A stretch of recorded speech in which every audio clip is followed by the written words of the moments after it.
Good morning. Today we will discuss what are the various investment options available in fixed income. So, what should be our learning objectives? Uh, First one should be to analyze the need of debt in market, and secondly, understand the bond market system. What are the risks of fixed income securities? Uh, how the pricing, yield, and yield curve is done? We will do an analysis. And after that, we will understand what is money market because money market is linked with bond market. What is corporate and government debt market?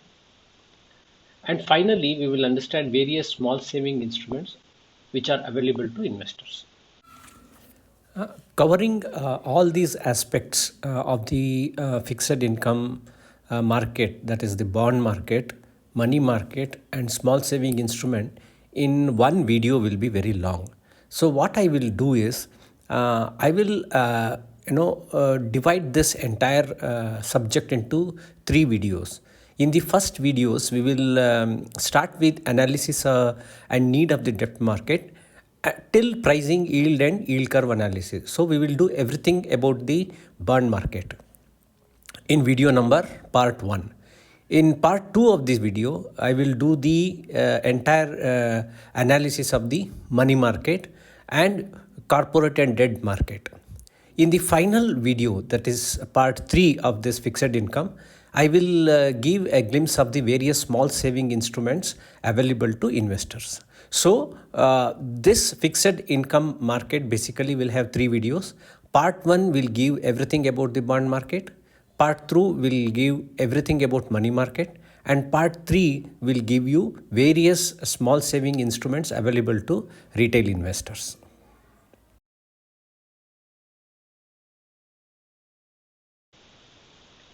So, coming to the need for debt market in an economy. So, let us understand what is the need for a debt market in an economy. See, debt market is the major source of funds for government and corporates. Okay, this is the place where government and the corporates source their funds for their expenditures. Secondly, it reallocates resources from savers to investors or high risk takers. What does it mean? These resources of the savers who save the money will be given to the investors and high risk takers at a premium in the form of a coupon rate or interest rate.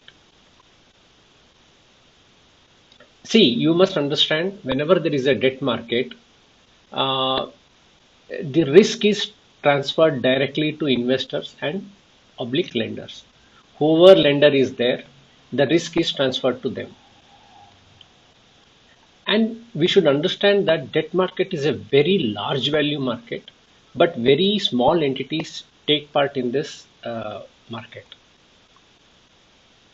The borrowing in the debt market may be short-term borrowing, from even for overnight borrowing to 1 year, 10-year borrowing are also there. And one important aspect of debt market is cheaper compared to taking loan from the bank, especially for the corporates and government. And next important aspect we should consider is uh, the debt market exposes the investor to moderate risk because as the asset of the corporate of the government is secured against the loan taker. What does it mean? In case if you are taking a government bond, the government is a guarantee because government, actually government mints the currency. So the bond taken from the government is secured. Similarly, corporate assets are collateral for the bond. Hence, most of the corporates go in for bond market, and people who are saving and who have got the money also invest in bond market because the risk is very less. See, debt market does not share profit, but it gives a coupon rate or an interest to the lenders. A well-developed debt market actually lowers the borrowing cost and it provides increased pricing efficiency. What does it mean? Pricing efficiency means the borrowers will get money at a lower rate, and similarly the lenders will get a decent return with less risk. A well-developed debt market helps big investors, especially like pension funds, insurance companies, and mutual funds, who have got a very long-term investment objective to invest with a very low risk profile. So, as I have told you, debt funds are low risk with a secure income in the form of interest payment. However, the returns are not very much, but it is commensurate with the risk you are taking. So let us understand the types of debt market. Now the primary debt market. See, primary debt market, what does it do? It enables government and corporates to borrow directly from the investors. Investors can be high net worth individuals, investors can be banks, investor can be merchant bankers. So there are a number of investors who would like to invest in debt market or lend in the primary debt market to governments and corporates. So in primary debt market, government issue bonds through auctions. If you go to the government website, there are various websites available where bond auction is happening. Even RBI site will also have government GSEC bonds which are getting auctioned. So in primary debt market, government issues bonds through auctions. Now the highest bidder for the or the lowest bidder will get the debt. Suppose if somebody is asking for 5% interest rate for the money is giving, and somebody is ready to give the same amount of money at 4%, so the government will definitely go for a 4% interest rate, not for the 5%. So that is called as auction. It is not the other way around. Auction is usually done for the highest bidder. Here it is done for the lowest bidder because government would like to borrow money at a lower interest rate. So in primary debt market, corporate, what does the corporate do? The corporate issue bonds through private placements. No, I have discussed private placement separately when I have taken the equity market. So private placement is nothing but some high net worth individuals are identified, and corporate, big corporates and big, companies, they deal directly with these high net worth individuals for their requirement of funds. Now coming to the secondary market. Secondary debt market, what are its function and how does it perform? The secondary debt market, what does it do? It enables investor to exit the bonds. Similarly, like in the equity market, you have got an initial public offer, and in secondary market, you can exit those shares. Similarly, in bond market, in primary debt market, who have taken, purchased the bond, they can sell it in the secondary debt market. But secondary debt market also gives a number of other information. What are those information? It will ensure a very good price discovery. Any person who is selling in the secondary market will get his price.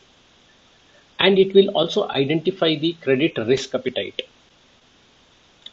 So, and spread. Spread is nothing but the difference between the rate of interest given by the GSEC and the rate of interest given by the corporates. The difference between the two is called as the spread. And we can also identify what is the probability of the default of a particular bond.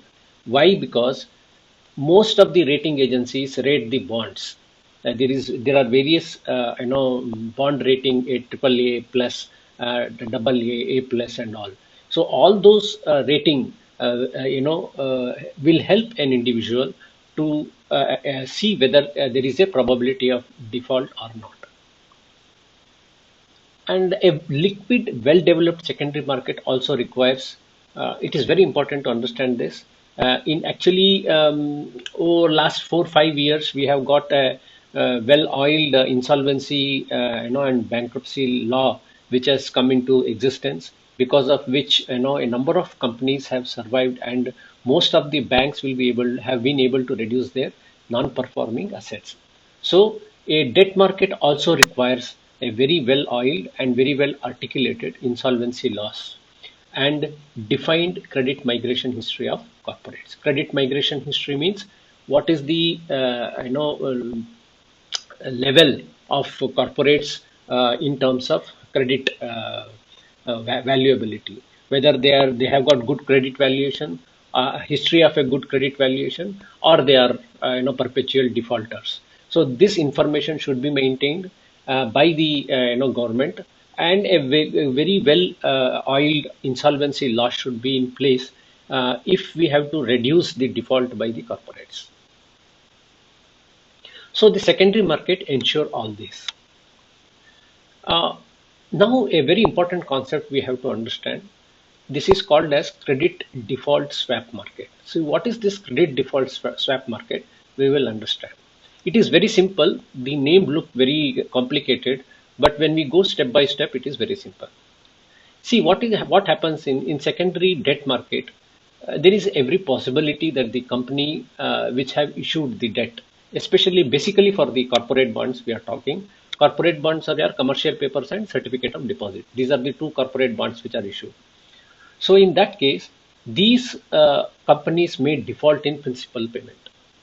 This is applicable especially for the long-term bonds like 5-year, 10-year bonds. So what is this credit default swap do? It is just like an insurance. It is a derivative, financial derivative, in which the risk is transferred from the lender to a third party. So how does it happen? Similarly, in insurance, you transfer the risk. If you take a health insurance, you are paying premium, and whenever any person will have a major illness or something, the insurance company will pay for it. So for that particular event to happen, he pay a certain amount of premium to a company. Similarly, credit default swap is also a derivative instrument. See, it is usually done for long-term bonds with tenure of 10 years and above, because any bond which has got higher tenures will have more probability of default, because we really don't know what is going to happen after 10 years. All right, a company which may be looking very good, which has issued bonds, may default. We don't know what will be the company's standing after 5 years, whether the company will be able to do good or bad. So if a lender feels that there is a risk in holding the bond for too long, that is 10 years and above, what does he do? He enters into a credit default swap with another investor. What does he do? In case the company defaults, he agrees to pay both the interest and the principal to this person, that is to the lender, but it is done for a premium. So the lender has to pay an additional premium to the person who is ready to pay both principal and interest in case the company defaults. So when does this credit event happens? See, a credit event happens whenever a CDS contract is executed.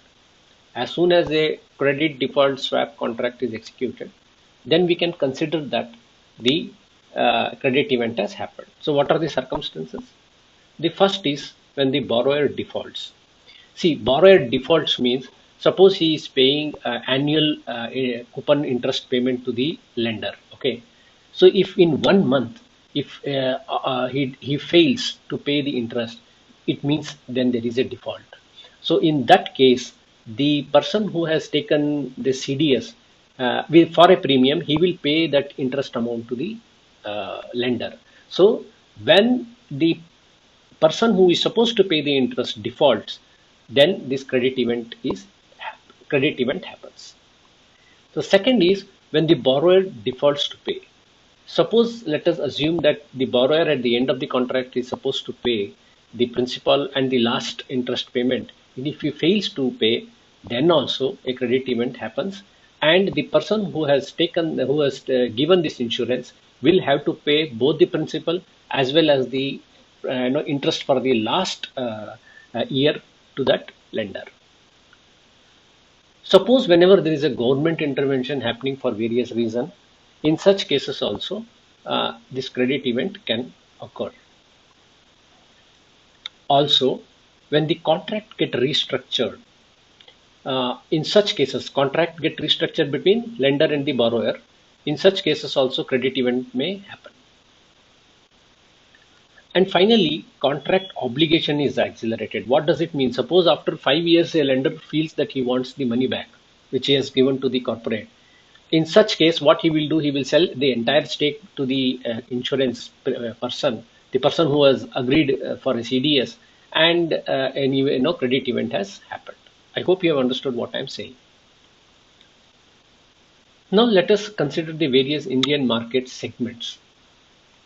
The first one is government securities. It is the most important one. See, central government issues securities. They are auctioned. They also issue floating rate bonds, like RBI floating rate bond is one of them. They also issue inflation index bond. Here the principal changes with respect to the change in inflation. And there are something called as cash management bills. Whereas central government issues dated securities or GSECs or treasury bills, state government issues something called as state government development loan, SDL. Okay. Now, public sector units like BHEL, BEL can also issue bonds. Finally, private sector also issue debt papers.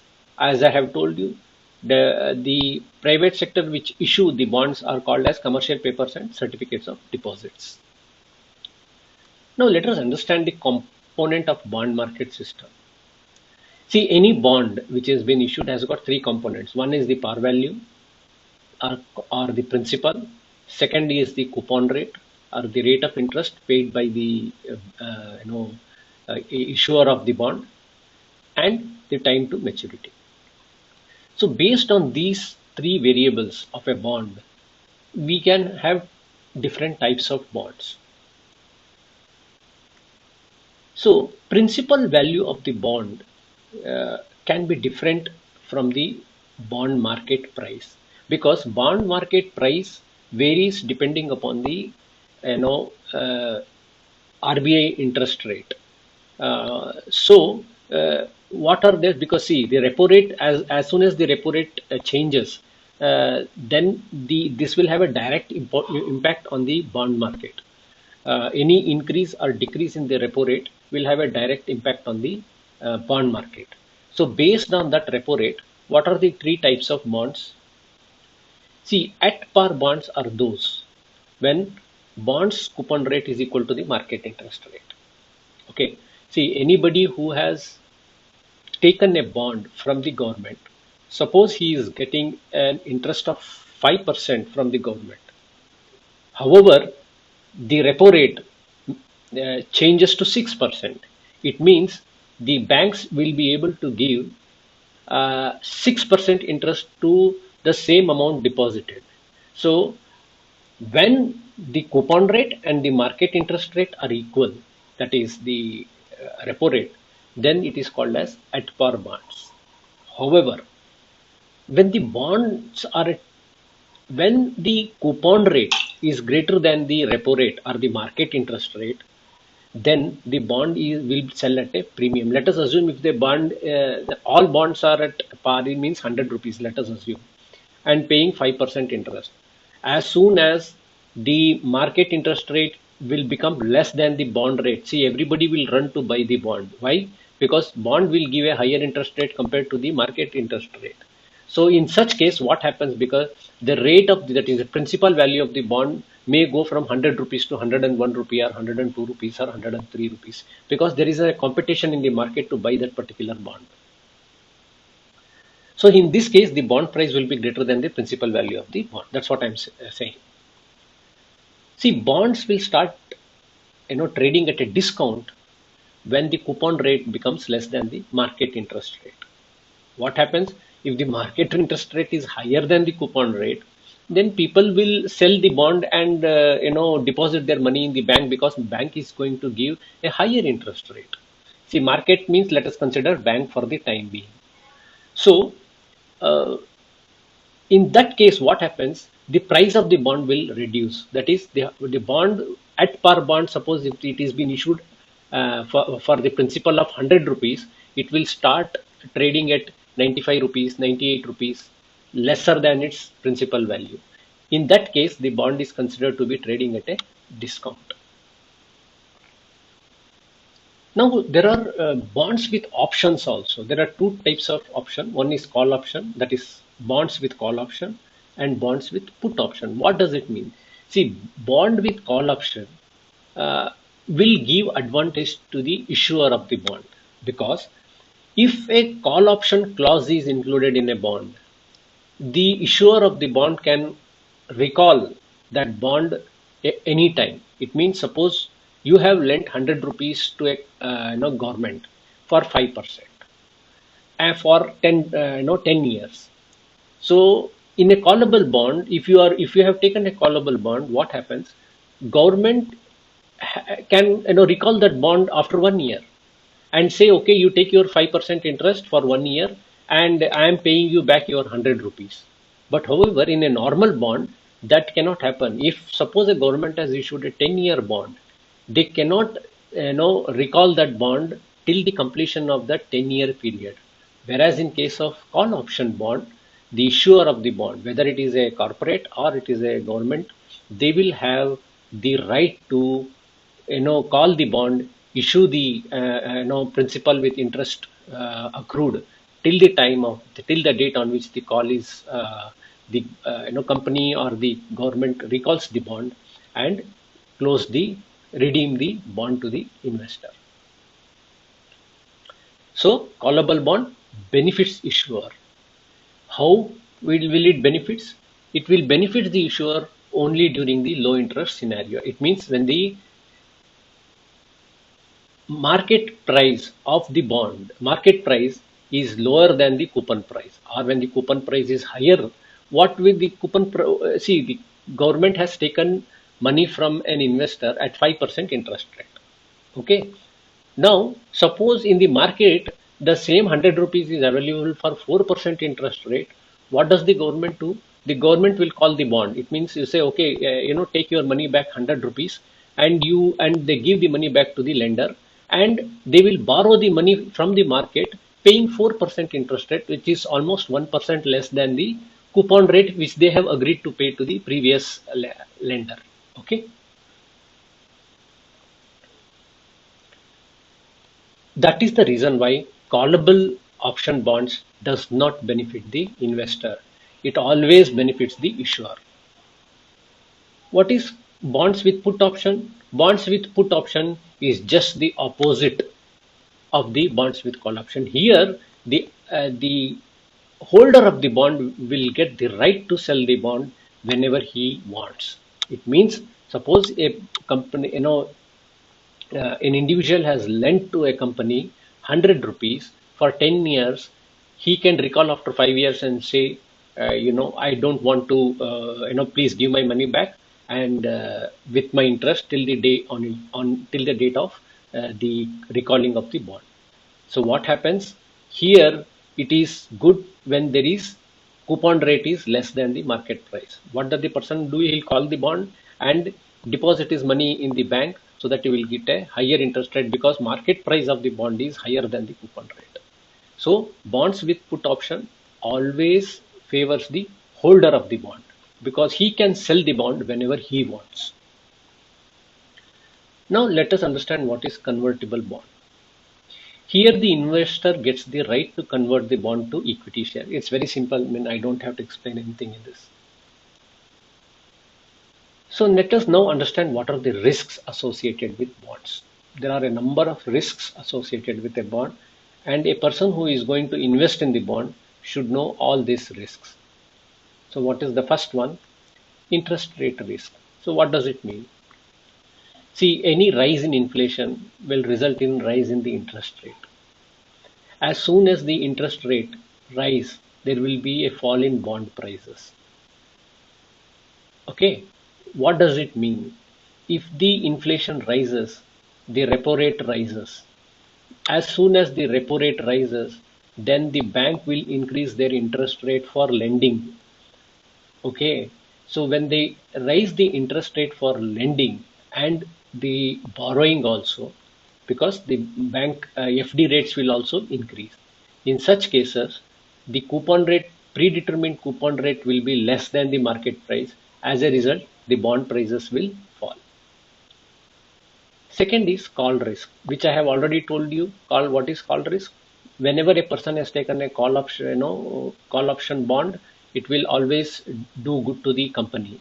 So they can, recall the bond anytime they want and refinance it at a lower rate based on the bond rating. So this happens in callable bond. I have already explained this.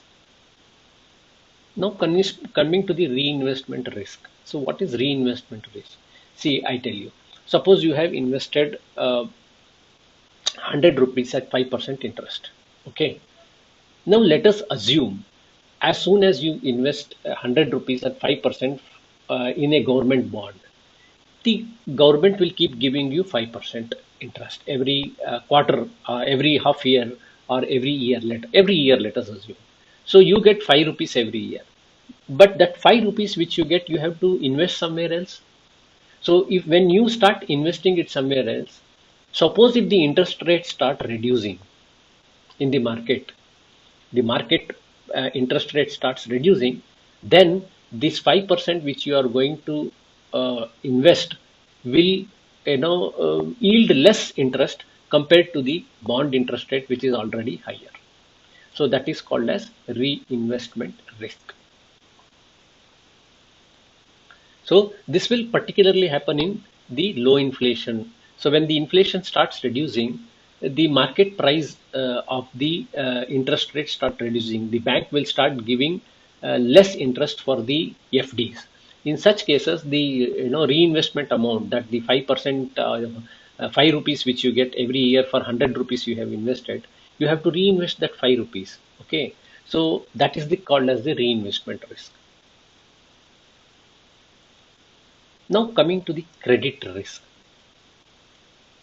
it is basically happens with the corporate bonds. Generally, does not happen with, not 99.99%. It does not happen with government bonds, G6.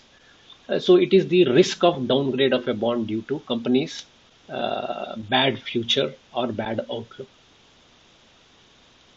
Uh, Connected to credit risk, there are two things known as spread risk. Spread risk nothing but spread is the difference between the GSEC interest rate and the corporate bond interest rate. Higher is the spread, higher is the risk involved in buying the corporate bond. And finally, default risk, which we know if the probability of the default of a company to pay back the principal and interest, because if the company performance is not good or if the company go bankrupt, so that is called as the default risk. Now coming to the liquidity risk. See, liquidity risk is common in long-term bonds. Once you invest 100 rupees in a 10-year bond, you are not going to get that 100 rupees till the next 10 years. You will only get interest. You will not get the principal amount of 100 which you have. Suppose let us assume that you are a very high net worth individual and you have invested 50 lakhs and you want immediately 25 lakhs. The bond will not help you to refund that money. Now coming to the political risk and event risk. That is, see, political risk and event risk is nothing but if there is any change in the political scenario, then there will be change in the policies of the government. So the change in the policies of the government will have direct impact on the interest rate scenario, and this will have direct impact on the bond market also. Similarly, event risk means suppose if like COVID happened and if there is some earthquake or something, so this will have a direct impact on the bond market. Next, coming to the exchange rate risk. What is exchange rate risk? This is particularly applicable. Suppose if you have purchased a foreign denomination bond. So whenever there is a change in the exchange rate, it will have a direct impact on the returns of your investment in the foreign bonds invested. Next is the volatility risk. See, it affects bonds with embedded options. We will discuss, it is not a topic to be discussed, it's a long topic. Volatility risk with embedded options means there are a number of options you can take with bond. So when in that case, there will be a volatility risk. Now, how are bonds priced? Let us understand. For that, you have to understand a few concepts. So, what is par value? See, when the coupon rate and the market interest rates are equal, as we have discussed, then the bond is said to be priced at par value. That is, the principal value will be equal to the market price of the bond. Whatever is the market price of the bond, that will be equal to the principal value. See, par value is rupees 100 for government securities always and 10,000 rupees for corporate bonds. It means if you have to invest in government securities, you will have to invest 100 rupees minimum. Whereas in case of corporate, the minimum amount you have to invest is 10,000 rupees. Now coming to the market price of the bond is traded as a percentage of the par value. Always market price of the bond is traded as a percentage of par value. Suppose if the par value is 100 rupees, if the market price is equal to the principal value, then it is 0%. Okay, that is 100%. All right, the market price is 100%. Suppose if the price of the bond is in market price of the bond is 105 rupees, it is known as 105%. So some of the debt instruments are issued at a discount to par value, like treasury bills, commercial papers. The bond is redeemed with par value at the time of maturity. These are called as zero coupon bonds. See, zero coupon bonds are always issued at discount to the par value, and when the maturity happens, it is you will get the par value. That's all. Now, how to determine cash flow, yield, and price? Coming to the cash flow. See, it is the amount the investor received at a predetermined time period, whether it can be yearly, half yearly, quarterly, whatever is the amount. Cash flow is basically determined by coupon rate and time period and frequency of payments. So, three parts. One is the coupon rate, another is the maturity, that is the time period, and at what frequency the payments are made. Suppose let us assume the par value is 100 and government and 10,000 for corporate bonds. The cash flow for today is calculated by discounting the cash flow in future period by current interest rate oblique inflation rate. Let us understand this sentence. Suppose if you want to, suppose a government GSEC is giving 5% interest rate for next 5 years, let us assume. Now, that 5 rupees which is coming after 1 year, another 5 rupees coming after the second year, another 5 rupees which is coming after third year. That 5 rupees which is received after 1 year, the value of that 5 rupees will not be same as 5 rupees. It will be less than 5 rupees, because suppose if you would have had the same 5 rupees in your hand today, you would have invested in any market instrument like in FD in bank, which may be giving 5% interest. So you have to discount that 5 rupees after received after 1 year with the current interest rate or the inflation rate. So similarly, you have to discount after 2 years. That 5 years received after 2 years will not be 5 years. It will be 4.5 rupees or 4.3 rupees depending on the formula. I will explain the formula. It is very simple. You can put it in the Excel and you will get the discount rate. Now, this is calculated for each year. That's what I said. 5 rupees received after 1 year will be brought back to today's value. Today's value, how do you bring it back to today's value? You discount it by the current inflation rate. Similarly, for 2 years, you bring it back to the present value by discounting it for 2 years. So, and finally, the last year, payment is made with principal as well as the coupon rate. So the principal of 100 rupees and the interest of 5 rupees should be discounted for 5 years for the present value. That is what it says, plus the principal. Now let us see this discounting. All these wordings which I said is known as present value interest factor. See, there is a present value interest factor chart which is available. You can check what is the interest rate, what is the time period, and it will give you a multiplication factor. All you have to do is multiply your principal with that discount factor, and you will get the present value of the cash flow. So what should be your value of bond? It should be equal to the annual coupon cash flow. Okay, annual coupon cash flow means how much you get every year. Suppose if the 5% is the interest rate, every annual you will get 5 rupees. Okay, every year into PVIF. So there is PVIF factor which will be there for next 1 year, 2 year, 3 years. PVIF factor you have to multiply with that. Plus par value. What is the par value? 100 into PV of last maturity. What should be the PV of last maturity? That will be multiplied by that. So this is going to be the value of the bond today. Now, how are bonds priced? So we will analyze bond pricing. See, the formula for bond pricing is you have to find out the market price of the bond. So how do you find out the market price of the bond? Let us assume CI is the annual interest payable on the bond. Annual interest, let us assume 5 rupees, all right? And PP is the par value of the bond, 100 rupees par value. I, discount factor. See, discount factor will be prevailing yield to maturity. Yield to maturity is a totally different concept. We will explain it at a later stage. It will be, it will take one complete, video for understanding yield to maturity. Okay, we can consider instead of yield to maturity the current inflation rate as the discount factor. Okay, if the inflation is 5%, you take discount factor as 5%.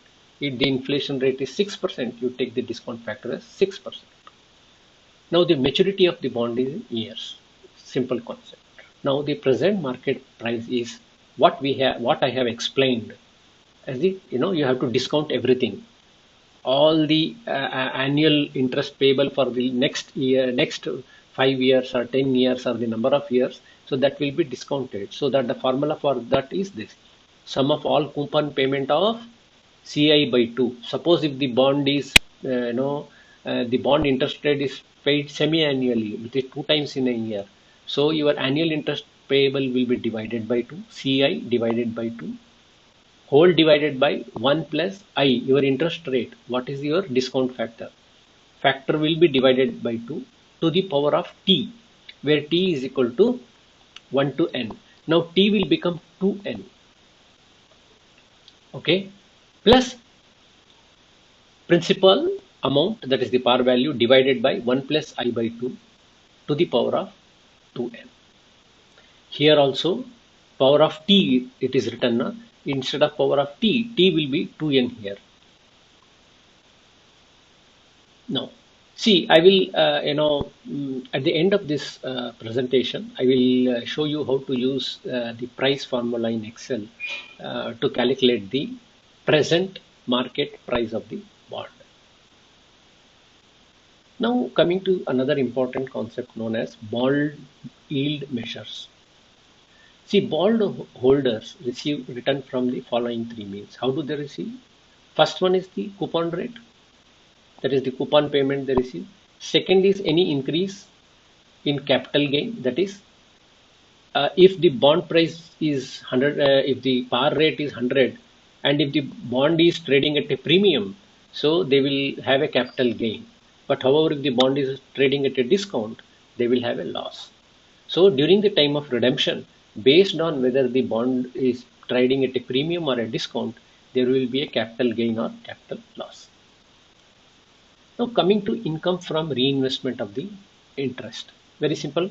Whatever yearly income you get, either you spend it or you reinvest it. So whatever income you get from the reinvestment is also a type of return for the bond yield measures. Now coming to coupon yield. What is coupon yield? It is the coupon payment as a percentage of the face value. Yield means actually percentage. Okay, we don't have to be get too much psyched about the word yield. Yield means coupon rate. Coupon rate divided by the principal value will be the coupon yield. See, coupon payment divided by the face value or the par value is the coupon yield. Now coming to how to value a bond. As I have discussed, it can be calculated using the formula of PVIF, present value interest factor. There is a chart. If you go on internet and say PVIF, you will get for number of years on the column, and in the rows you will get the interest rate. So you can select the interest rate and the number of years, and you will get a multiplication factor. So that formula we have discussed, I have shown it here again. Now coming to zero coupon bond, how to value a zero coupon bond? See, zero coupon bond has only got a single cash flow. When does this single cash flow happens? At the time of settlement. So there will be no payment in the, suppose if you have taken a 5-year zero coupon bond, there will be no payment in yearly payment or half yearly payment. The payment you will receive only after 5 years. So zero coupon bond does not pay any interest. So how do we profit from the zero coupon bond? Actually, zero coupon bond are sold at a discount to the par value. If the par value is 100, they may sell it at 90 rupees. That's all. Now, how should we know what price to pay for this bond, zero coupon bond? That is depending upon the present interest rate prevailing in the market. Based on that, you again use the same PVIF formula to arrive at what price you have to pay. See, so the price of the bond is determined by how much discount, that is the discount factor we have to apply as a percentage of the par value. So if P is the price we want to pay, R is the discount rate that we want, and N is the number of days to maturity, then this is the formula which you use. P is equal to 100 divided by 1 plus R. R into number of days to maturity and divided by 365 to the power of N. That is the going to be the value of the zero coupon bond, or the price you want to pay for the bond. So this P gives the discounted prices. It's very simple concept, nothing much to. But here you have the one important thing is number of days to maturity which is left. That you have to put. Suppose if it is number of days to maturity is 30 days, because 200 and 300 35 days have already finished. Only 30 days are left. You have to put that. Or if the if you are valuing a bond from today and it has got 5 years to go, so 5 into 365 divided by 365 to the power of N.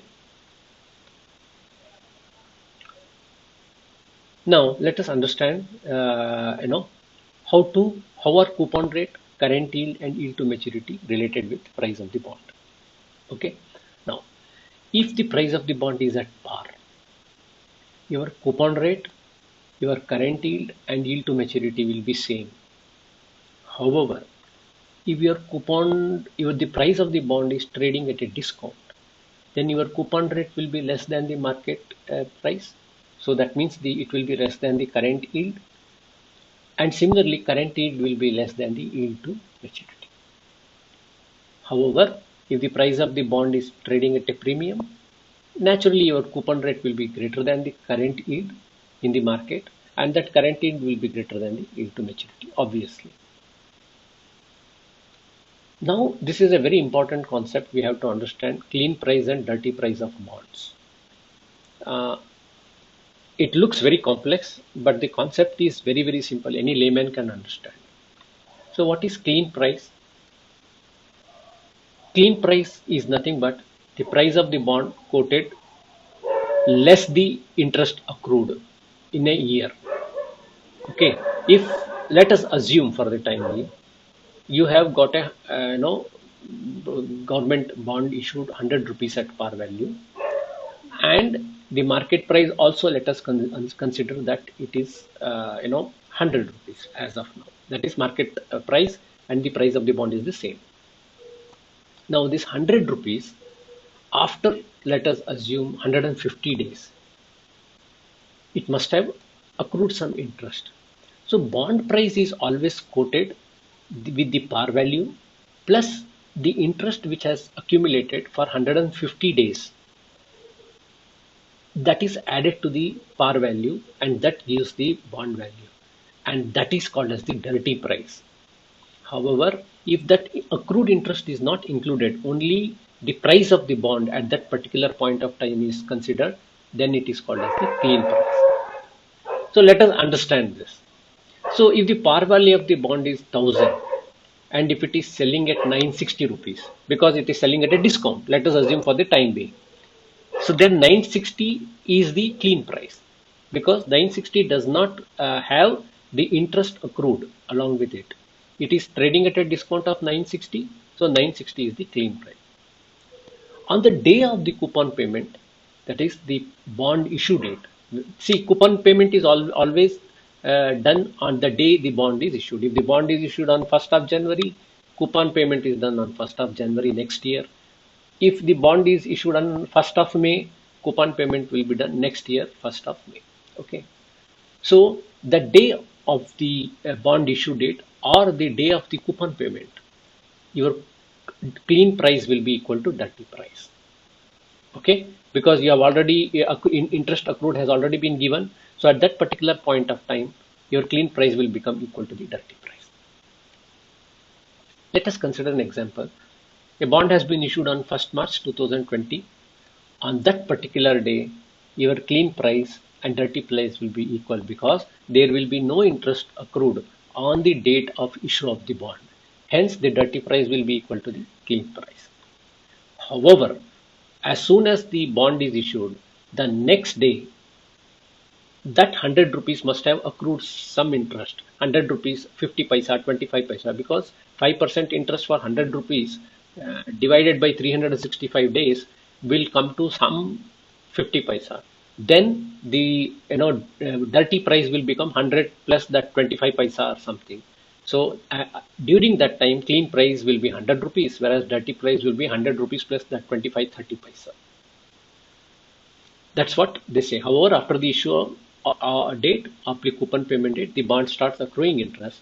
So the interest accrual is calculated on a daily basis. Hence, the next day of issue of bond, the clean price will not be equal to dirty price. Dirty price will be usually different than the clean price.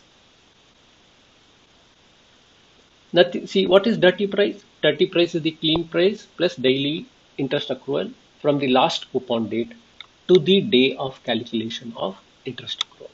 Suppose, let us assume coupon day issue date is 1st January. If you are calculating the dirty price, dirty price on 10th, so whatever interest which has accrued from 1st January to 10th January, that amount is added to the bond price at that particular day and displayed. That is called as the dirty price. In Indian market, Indian bonds are always quoted as dirty price. So the price of the bond is determined by how much discount we want as a percentage of the par value. Suppose consider a bond has par value of 1000. Maturity is 5th Jan.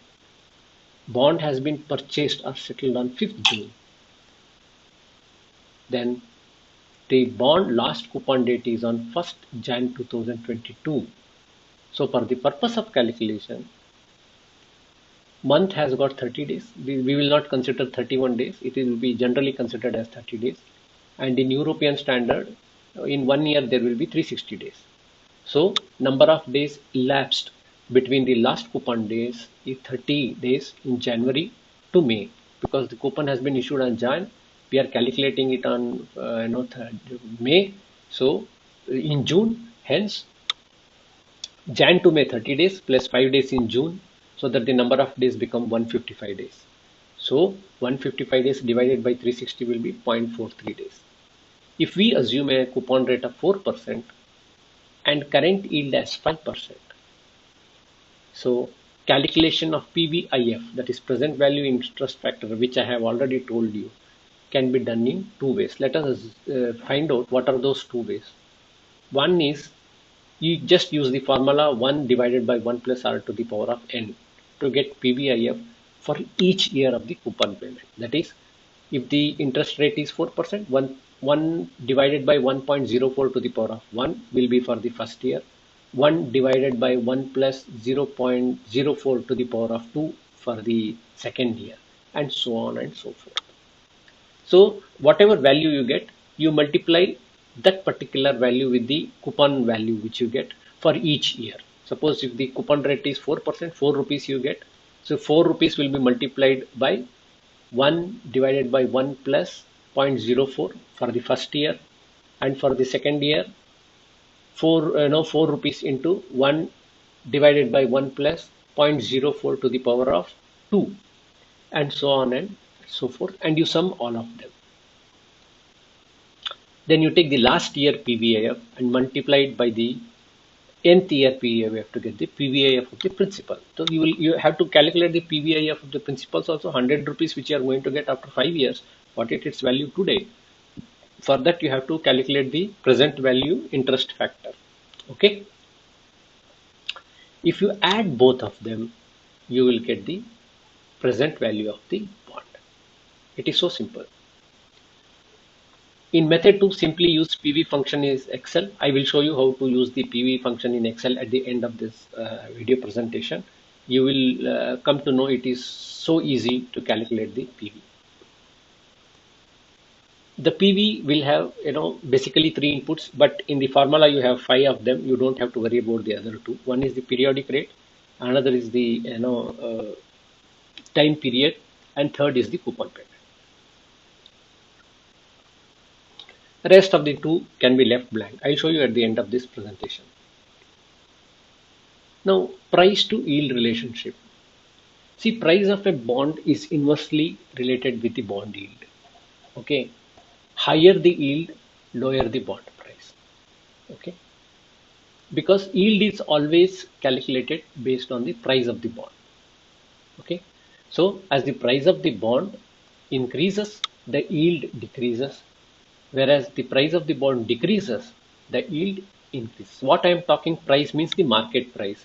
If the market price of the bond increases, the yield of the bond decreases. Okay. If the market price of the bond decreases, then the yield will increase. So if the yield is increasing in the bond market, so you should be clear that the interest rate in the the market price, the market interest rate is becoming higher and higher. That is the reason why your bond price is reducing.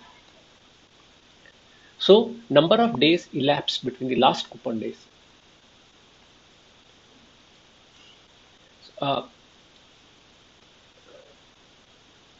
Okay, we have, we got it. There has been, and I think we have reused it. Let us go ahead. Okay, now what is effective yield? If we have to consider effective yield, we have to know something called as the nominal yield. See, nominal yield is the coupon rate received by the investor every coupon payment date, but not reinvested. Suppose let us assume that you have invested 100 rupees for 5 years, and the first year you get 5% base. Let us assume the coupon rate is 5%, and you get 5 rupees at the end of the first year as an interest for 100 rupees. If you do not reinvest that amount and you calculate the yield of the bond, then it is called as the nominal yield. Whereas effective yield is the yield received if the coupon rate is reinvested at the same rate. So it means if the bond is giving 5% interest, and if you are reinvesting it at 5%, that 5 rupees which you are going to get after 1 year, then it is called as an effective yield. Let us understand how to calculate effective yield. All you have to do is you have to divide the coupon payments, whatever coupon payments you get every year, by the current market value of the bond. Current market value of the bond is always mentioned in the everyday bond market prices. If you divide the coupon payment which you receive every year by the current value of the market value of the bond, you will get an effective yield. But there is another formula for that. You can use this formula also. Where I is the effective yield, effective yield is nothing but 1 plus R divided by N. Suppose if there are annual payments are there, number of coupon payments in a year. Some have biannual payments. So in that cases, 1 plus R divided by N to the power of N minus 1 is your effective yield. This is a very simple formula. You don't have to scratch your head too much for that. You can put it in Excel, you will get it. But you have to remember this formula, that's all. Effective yield is always greater than the nominal yield. It is quite obvious that because you are putting the interest rate received along with the coupon payment, hence the effective will always be greater than the nominal yield.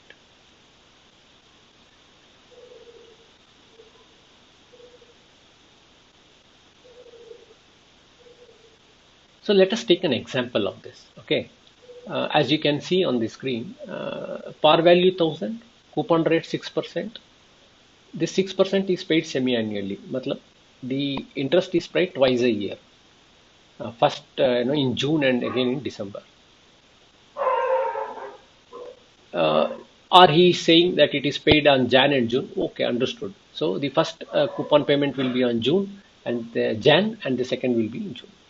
On June, the bondholder will receive 6 by 2 because 6% paid semi-annually means you have to pay because 6% is the annual payment. So you have to divide it by 2. So it will be 3%. So 3% of 1000 will be your 30 rupees. That is the coupon payment which you are going to receive after 6 months is 30 rupees for 1000 rupees. Now, again on December, Jan to December, the bondholder will receive 6% divided by 2 because in June, from Jan to June, 6 months have gone. So he has received 3% of 1000, which is 30 rupees. Again on December, he will receive 3%.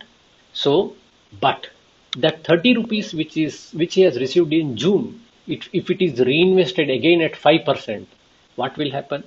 You will get 30 rupees at the end of December for the 1000 rupees invested, so 30 rupees. Plus, you have to add 3% of 30 rupees. So 3% of 30 rupees is 0.9. Understood? So 3% of 30 rupees is 90 paisa. So total coupon which you have received is 30 rupees for the 1000 rupees for 6 months and 90 paisa for 30 rupees for 6 months at the rate of 3%. So the total coupon received is 60.9. Nominal yield will be rupees 60 because we will not include the coupon payment received in June and in December for the nominal, but we just use 6% of 1000, which is 60 rupees. So nominal yield will be 60 rupees, whereas effective yield is 60.9 rupees. So effective yield is greater than nominal yield. So what will be the effective yield now? What is the formula for effective yield? Whatever coupon you receive. So we have received a coupon of 60 rupees 90 paisa divided by 1000 will give you 6.09%, which is slightly higher compared to the nominal yield 6%, because we do not add the interest on 30 rupees which is received in June in nominal yield. So it will be just 60 divided by 1000 into 100, which gives 6%. Again, you can use the formula which I have quoted here, and you can get 6.09% also. Now, what is yield to call? So, okay, now you have understood what is callable bonds Callable bond is, the government can call the bonds anytime they want. Even though if they have given issued a bond for 10 years, they can call after 5 years. Now, in callable yield to call, that is, yield to call is applicable for the callable bonds. So what will be the yield to call? Yield to call is the yield earned by the bond holder till the day on which the buyer call the bond back. So when the government calls the bond back after 2 years, whatever the interest which has been earned for the 2 years divided by the price of the bond will give you the yield to call. The formula for the yield to call remains the same as bond pricing, except that par value of the bond P is replaced by the PC, which is call price of the bond. So whatever will be the call price at that particular point of the time. See, call price may be less than par or more than par, depending upon whether the bond is trading at a discount or at a premium, which we have discussed already. So you should be well versed with price of the bond. If the price of the bond is trading at a discount or at a premium, that is the PC. So the yield to call will remain the same. The formula what we did in the last, the effective yield or nominal yield. The only thing will be the price of the bond will be depending upon the date of the price at which the bond is, the day on which the price of the bond on which the day it is called. So if you consider PM is the market price of the bond on the date on which the bond is called back, and CA is the annual interest payable on the bond, and PP is the par value of the bond. So I is equal to discount factor. It will be prevailing yield to maturity. It can be the prevailing inflation rate. It can be the prevailing GSEC rate. Anything can be considered. And NC is nothing but the number of years to first call date.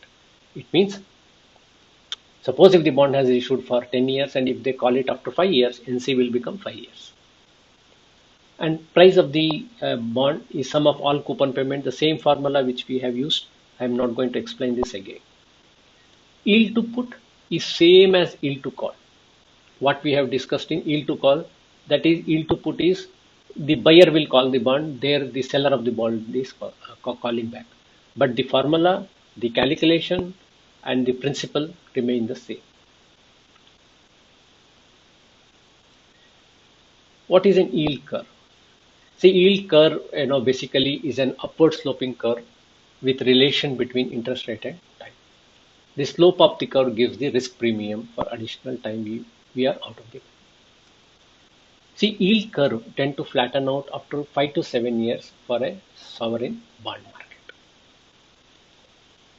A positively sloped yield curve is the most important for an economy, as shorter term demand a lower interest rate while the term demands higher interest rate. Let us understand types of yield curve. Normal yield curve indicates higher interest rate for higher maturity. It is simple. It is linearly fashioned. As the interest rate increases, as the maturity increases, there will be higher interest rate. Whereas inverted yield curve happens when the policy rates or the inflation are high. If the policy rates are high, the inflation will be high and it will reduce over a period of time. This will have a higher interest rate for the short-term bonds and lower interest rate for the long-term bonds. The flat yield curve, the name itself suggests, will have short-term and long-term. Yield will remain the same. In case of a humped yield curve, it has got a long and short-term yield lower than the medium-term yield. See, these are all very simple concepts. You don't have to worry too much about this. This brings us to the end of part 1. Thank you very much.